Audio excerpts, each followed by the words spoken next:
Hi everyone, you have reached Chronicles of the Gray Hair Diva. If this is your first time, welcome. If not, welcome back. For all of you out there, hit that subscribe button and the notification bell so that every time I upload a video, you will be notified. Hit the like button, chat with me in the comments, and when I get an opportunity, I will chat back. And finally, share my video with your friends and family so that they can come to my channel and get to know me also. I'm here today with a video on Sha'Carri Richardson. Sha'Carri is an Olympic star. She's 21 years old. She's on the U.S. Olympic track team. Okay, so she's a track star. And she has recently been in the news because unfortunately, she tested positive for drugs in her system, which is against the Olympic rules, okay? It's against the rules in a lot of sports, okay? A lot of these sports, they can randomly test you for drugs.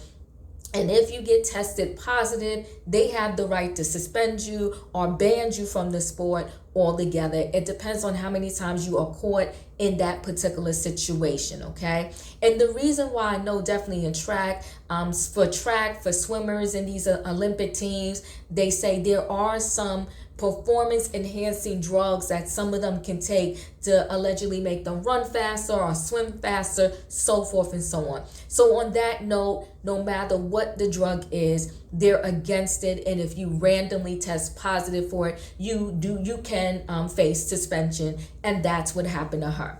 Now, Sha'Carri has a reason behind why she knows she tested positive for the marijuana. She did not deny it. However, there was a tragic situation as to why, she took the drug. However, she's taken full responsibility, and God bless her.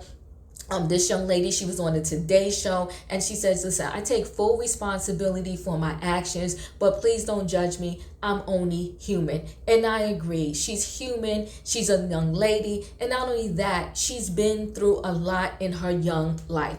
Let's back up and tell a little bit about Sha'Carri. Sha'Carri is from Texas. She was raised by her grandmother and her aunt. Her mother, she knew her mother. Her and her mother, I guess did not have such a close relationship. And that's, obviously, she was raised by the grandmother and the aunt. The grandmother introduced her to track. I believe everything I read, the mother was a former track star. So it's in the blood, it's in the family. And once Sha'Carri got introduced to track, she fell in love, and that's how she became a track star. So unfortunately, before I get to that piece, Sha'Carri did the 100-meter run in the pre-trial Olympics, and she did amazing. She did that 100-meter run in 10.86 seconds and beat everybody. And that's when we really started to get to know Sha'Carri and who she was, okay?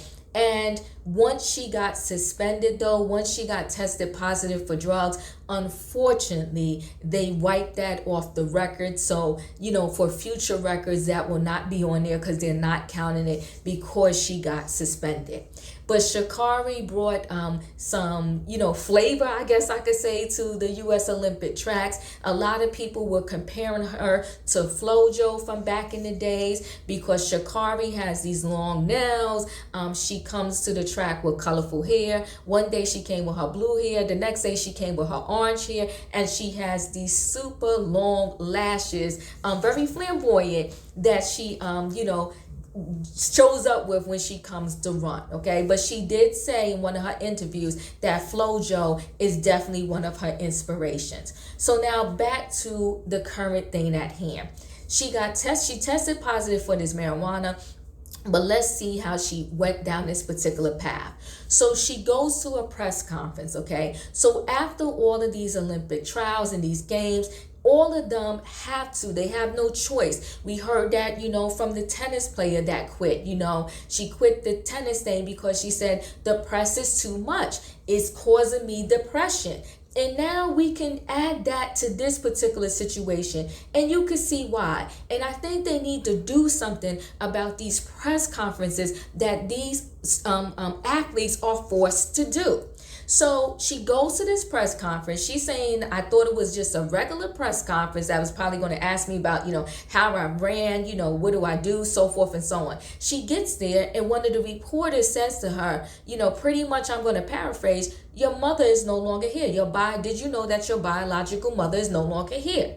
Okay. So she learns this in front of everybody, in front of the press. Now she has to try to stand there, keep her composure, hearing that her biological mother has passed. All right, still answer more questions. Can you imagine? I'm going to say this: shame on the reporter for doing that. Not only that, shame on her manager, her agents for not protecting your talent, for not knowing ahead of time that you were going out there and those particular questions were going to be asked. Everybody wants to start, these reporters, they want to just get something, a rise out of them. They want to be the one that comes out with some shocking information.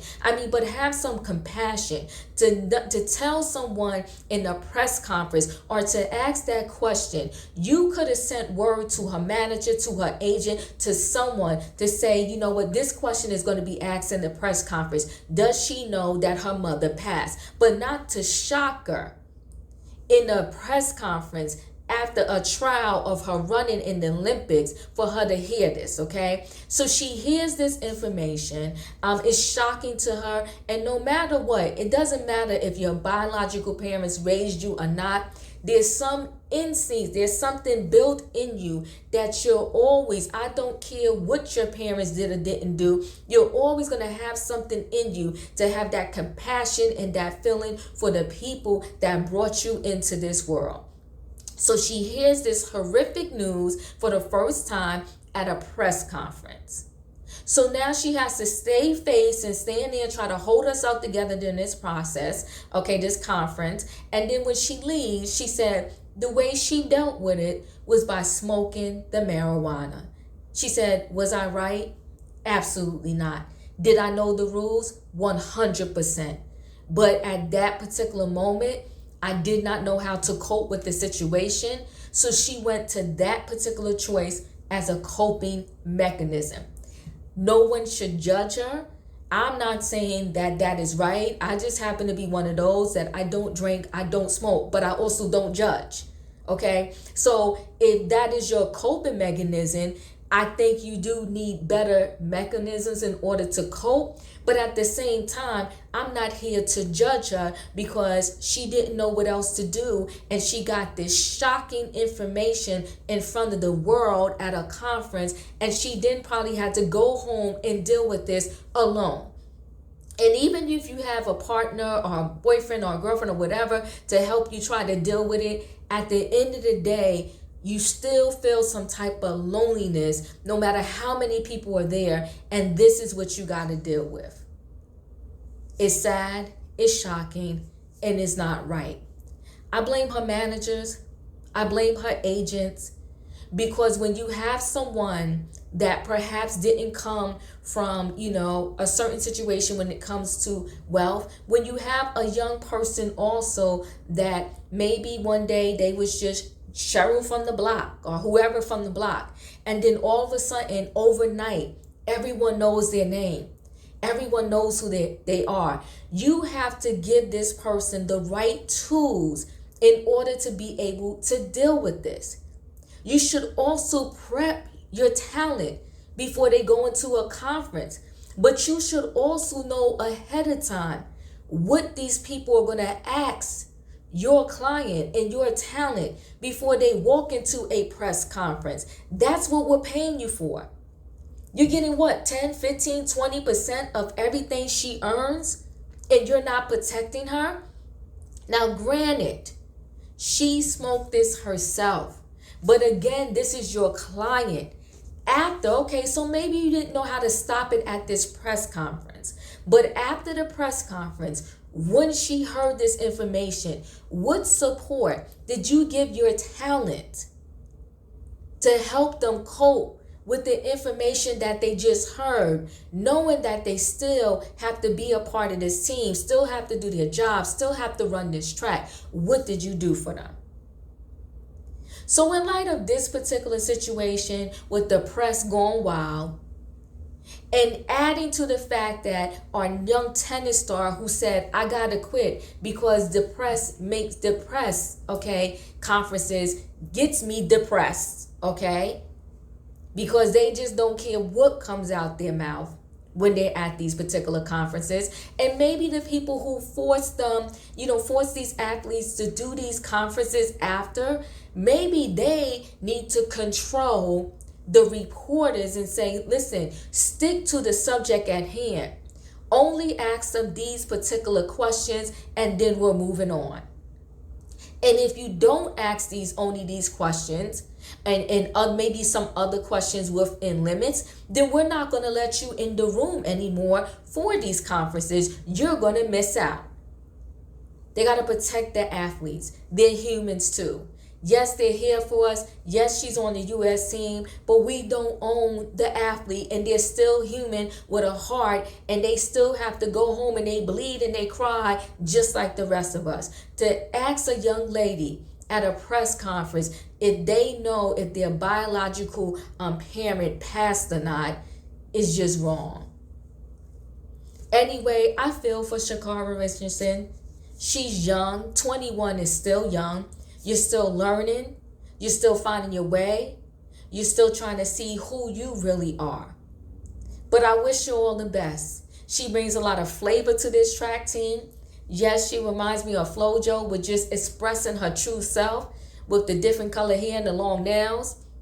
I don't know how anybody function with those long nails, but I love to see them on the ladies because, they do these great designs. I personally would not be able to do not one single thing with all of those with my nails that long. But I say this, everyone. Pray for Sha'Carri Richardson. And there needs to be within that industry, they need to do something about those press conferences, because those press conferences are destroying the morale and the integrity of our athletes. Thank you guys for listening. Have a good holiday, and I'll see you in the next video.